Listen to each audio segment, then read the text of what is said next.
What are we doing today, Captain? Oh, it's Some Ferengi Nonsense. Yay! Hello and welcome back to another episode of TrekHammer, where we're reviewing Star Trek Lower Decks, Season 4, Episode 6, I believe.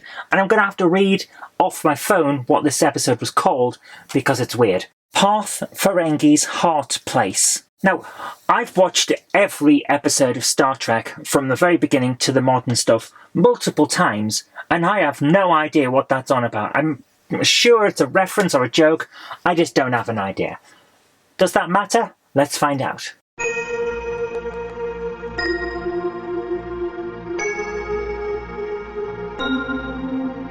So this episode is another look at Ferengis and some Ferengi nonsense, which, if you're a fan of Deep Space Nine, which I am, Deep Space Nine is the best, then you will come into with a fair amount of glee.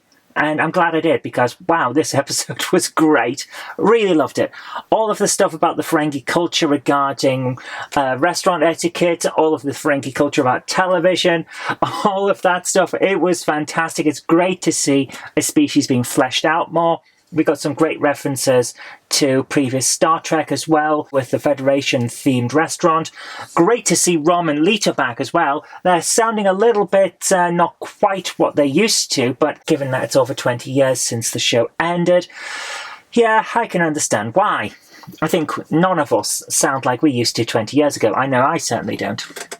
So it was great to see that. It was also great to see that it's respectful of Ferengi culture and how they negotiate. Rom comes across as a little bit dim-witted, Lita comes across as incredibly conniving, and then at the end we get the twist where it's revealed why they're coming across like that. Absolutely wonderful, really loved it.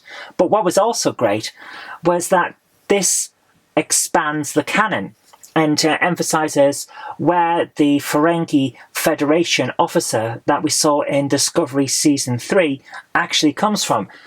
Yeah, this is where the Ferengi become part of the Federation, essentially. They're starting to move in and join. Wonderful, loved it. Absolutely fantastic. Great to see that Lower Decks is expanding the canon and making it all move on in the timeline. Really great. So everyone who said that Lower Decks is just nonsense and loads of jokes, nope. It really is part of the canon, and it works. It's great. I love it. So yeah, I had a great time with this episode. A lot of fun. Those Ferengi TV shows, oh my goodness, they were so perfect. The way that Boimler's just sitting there, just, oh, with his weird expression, and he's watching TV. Wonderful. Absolutely fantastic. Every single time we see television in Star Trek, it seems like people get transfixed by it. Neelix and Kes did, Tom Paris did when B'Elanna got him that TV set. It's just, that's what happens. Even the Vulcans, when they went back in time in Carbon Creek in Enterprise, one of them sat there watching I Love Lucy and stuff like that. It was great. It was wonderful. And yes, I did recognise the little nod to canon there with that one, so don't worry. But all in all, this was a fantastic episode, a lot of good fun. And it was nice to see a recurrence of the Ferengi guy from Season 1 coming back and trying to give Mariner some advice on not being a dumbass, basically, a self-destructive dumbass. It was great. This season really feels like it's going for expanding the humanity of the characters and making them more real as people, and it's all about growth and personal growth and all of that, which is great to see because it really addresses some of the criticisms of Lower Decks from previous seasons where it was all just wacky hijinks. Like, you know, these are real people and we're expanding how they live their lives. Wonderful. Great. So all in all, I'm going to give it a full 10 out of 10. Warp factor 10, Mr. Sulu. I can't fault it. It was great.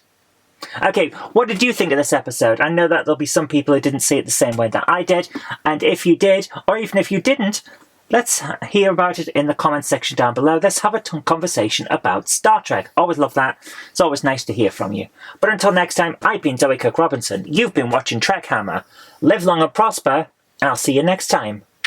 If you like the show, please consider supporting me on Patreon. It really does help create future videos. That's patreon.com/Zoe Kirk-Robinson. And I've got an extra special thanks going out to Chief89, Sam Yates, Retro Mickey 82, Mo Henry, and George Botterini. Thank you so much, guys.